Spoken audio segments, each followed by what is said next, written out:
for those who say that I am currently entangled in a haram relationship. I am a victim of some sort of obsession with the opposite gender. I am an addict even to perhaps images, or someone may say pornography. My heart is drunk on lust.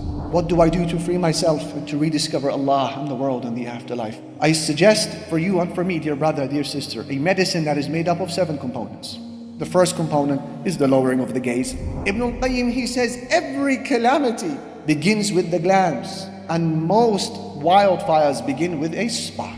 One who complains of being chastised by lust and desire, but insists on not changing their habits when it comes to gaze, is like a person who is complaining of a draft and he's refusing to close the door. It's not going to change. It begins here, closing this huge gate to your heart called the eyes. And you will say to me, it's tough. I'll say to you, I know.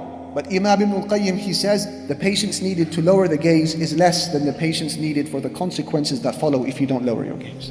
Component number 2 of this medicine, marriage. The Prophet ﷺ said, there is nothing like marriage for two who love one another. How is it that the very same fire that destroys nations and burns up livelihoods and kills people is the same fire that happens to heat up our buildings and cooks our food? How come?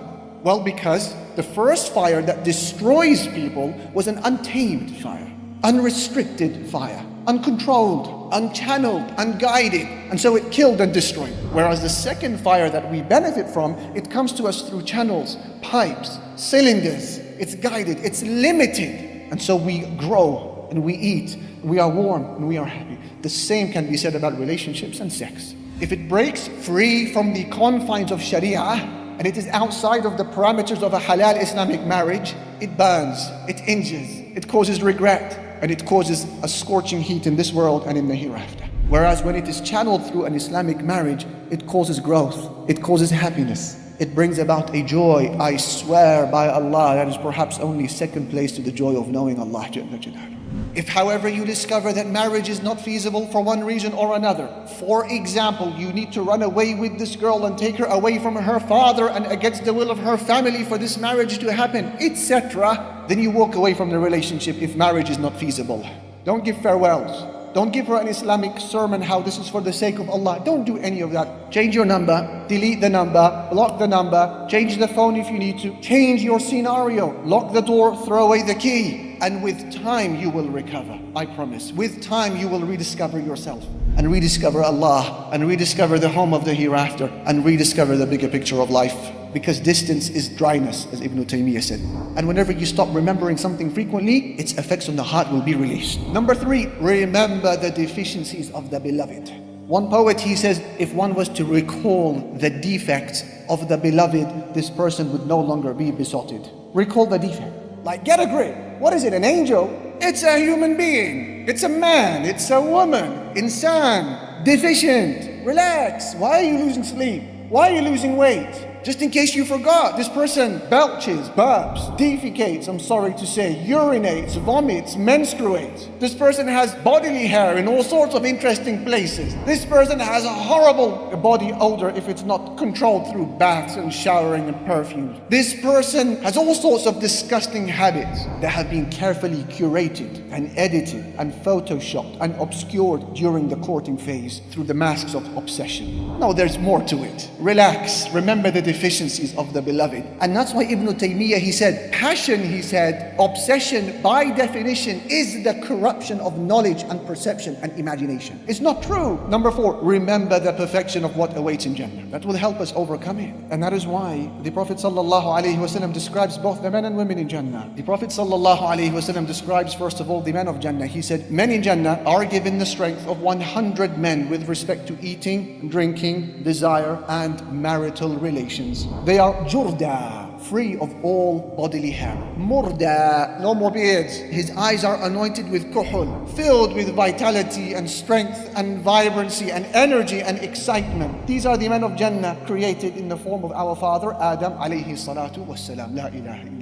As for the women of Jannah, the Prophet ﷺ said, if a woman from paradise was to overlook into the people of this world, the beauty of her face would illuminate everything between the heavens and the earth, and she would fill it with her beautiful scent. That's a glance. And then he said the garment that she wears on her head for beauty is better than the world and everything within it. If that is the garment on her head, then what about the beauty and the splendor and perfection of the individual beneath it? Number 5 of this medicine, realize that Allah Jalla Jalaluhu will not leave you empty-handed when you make the decision to walk away. If you think that you're going to break this relationship and walk away and Allah will leave you scot-free with nothing to look out for and nothing to be excited for, you have thought bad thoughts about Allah Jalla Jalaluhu. No, the replacement, the alternative is already on its way. And that is why Abu Qatada and Abu Dahma, they said, we went to an Arab Bedouin man and we said to him, have you ever heard the Prophet sallallahu alaihi wasallam say anything? And he said, yes, I heard him say, whenever you leave something for the sake of Allah, Allah will replace it with something that is better. That is a promise of Allah, and you better believe it. Number 6, fill your life with life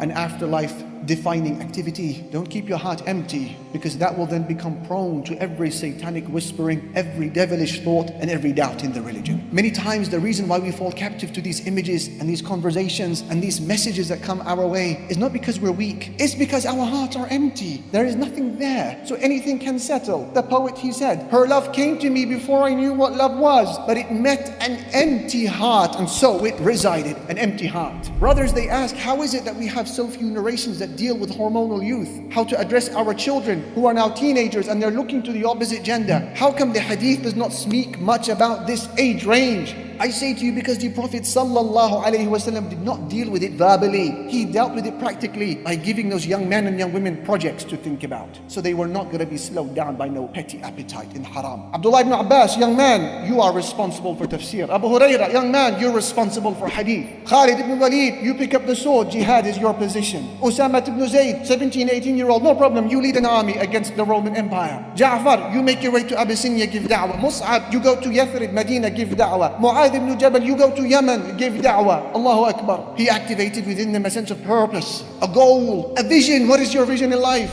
And that became such a powerful light that it obscured every other appetite and haram. They refused to be slowed down by the impermissible. Number 7, and I conclude with this, call upon Allah for help and cry your eyes out to Allah and ask Him, if you don't turn away from me these desires, Ya Allah, I will be weak. Make dua. And that is why Yusuf alayhi salam, what did he do? When they conspired against him, the women, he raised his hands and he said, وَإِلَّا تَصْرِفْ عَنِّي كَيْدَهُنْ أَصْبُ إِلَيْهِنَّ وَأَكُمْ مِنَ الْجَاهِلِينَ. My Lord, if you don't turn away from me their plotting, I will become weak and then I will be from the ignorant ones. What was the outcome? فَاسْتَجَابَ لَهُ رَبُّهُ. So his Lord responded to him, فَصَرَفَ عَنْهُ كَيْدَهُنْ. And he averted from him their plotting. إِنَّهُ هُوَ السَّمِيعُ الْعَلِيمُ. He is the hearing and he is the knowing. In conclusion, dear brothers and sisters, man by his nature, he has a tendency to look for happiness where it is easiest to search for it, not where it is actually found. And I say this because when all is said and done, the ultimate remedy for lust and haram impulses is to love Allah Jalla Jalaluhu. Find a way to love Him. Because becoming attached to people is pain and injury and a scorching heat and regret. And becoming attached to Allah is relief and a cure from pain and tranquility and inner expanse. And when you discover that Allah whom you then love,